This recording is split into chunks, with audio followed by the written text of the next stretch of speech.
This is how attractive it is to put on a seatbelt in this car. It is right behind your shoulder. Currently heading over to Vitamin Shop. Gotta pick a couple things up, and then we'll go to the spot where we're gonna have the rest of the video. Alright, so today the drink we're gonna try is the Gorilla Mind Red Gummy Fish. Open this thing up here. Oh yeah. That smells good.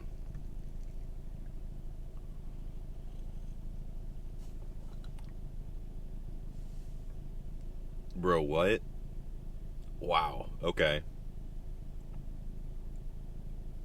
I am impressed. It tastes exactly like the candy,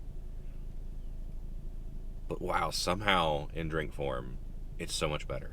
Alright, now I was lying to y'all a little bit. I've had this before. I've had this actually several times, but it is just so good. So every time that I get it, it just excites me. But wow, Gorilla Mind, I've tried a few of their drinks, and I have yet to be let down by any of them. Baby, you'll get sick of being the monster out of my head, under my bed. Think you're something out of my nightmares. See me right there. But if I lay down and I play dead and I stay dead, then will you get bored of killing me? So if you're looking at buying an Audi TT or TTS, this is the video for you. The TTRS has a completely different drivetrain, so I'm not going to cover anything really related to that car. But the TT and the TTS, which is the budget portion in my opinion, it shares basically nothing with the first and second gen. But if you're wanting to buy one of these cars, here's 7 things you should know. So first off, we're going to start with gas mileage, because this is something that should be talked about a little bit more when you're talking about a 4-cylinder budget sports car.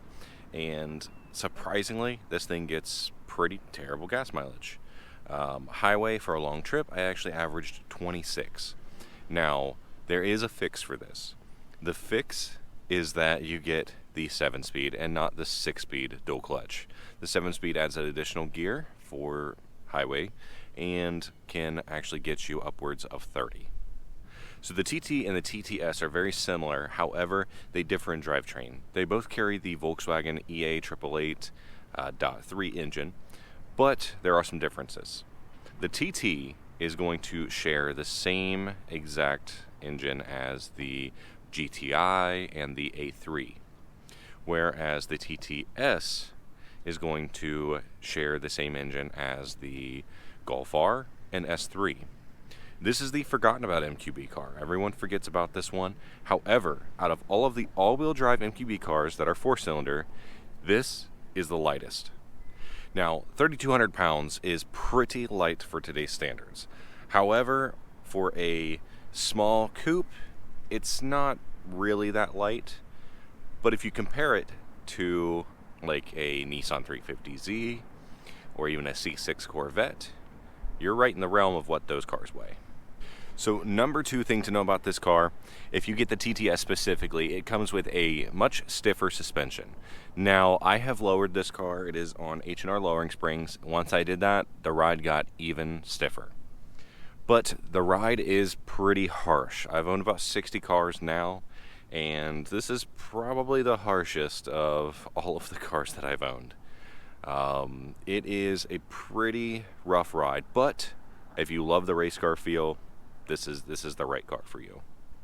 Now, it does have adjustable suspension settings. You can adjust the magnetic ride. You have comfort, auto, dynamic, and an individual mode to control other settings of the car. Third thing you need to know about this car is it actually has back seats, and many people don't realize that it has back seats. Now, would you use the back seats? Probably not, because there's essentially no leg room. So if you have legless passengers, sure. Now, one of the strong high points of this car is taller people can fit just fine. I am 6'2", and I still have plenty of room above my head. It may not look like it, but I fit just fine in this car. I could even have a helmet if I wanted to take this to the track or to autocross. And when we talk about headroom, we also need to talk about visibility. So I'm going to shut out the noise from the next door playground here, but look at this. You can look all the way around and see everything. The mirrors are great. They are a little small, but typical Audi design. Everything just flows really well. So if you're comparing this to like a Camaro or even a Corvette or something like that, this thing is going to be so much more comfortable to drive when you can look and be confident in where you're turning. Number 5, we actually have to get out and turn around to show you, but it is these seats. These seats are phenomenal. These are extremely comfortable. They are very sport focused in the sense that you can adjust the bolsters down here and have it hug you tighter. You can have it loosen up if you're a bigger person. Overall though, they're extremely comfortable for long trips, and you should see zero fatigue. If all of your friends are driving in some other sports cars, they may not be able to say the same.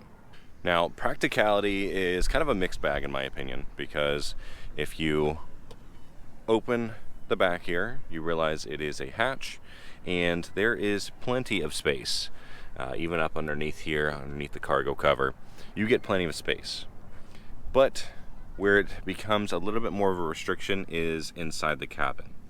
You have one real cup holder. You have a second cup holder, but it's inside the armrest. So you have to give up your armrest, and it's not even a great cup holder. So just consider it a single cup holder. Now, to add to that, the door doesn't really give you a whole lot of space either. There is not much storage space in general in this car. Now, if you're someone that travels a lot and you need a lot of space, this may not be exactly the car for you. Now, number 6. This one is the engine. This car has a very, very tunable engine, and you can get a lot of power out of these. Mine currently has a few modifications. I have the intake, I have the downpipe, among some other things, but modifications really wake this car up.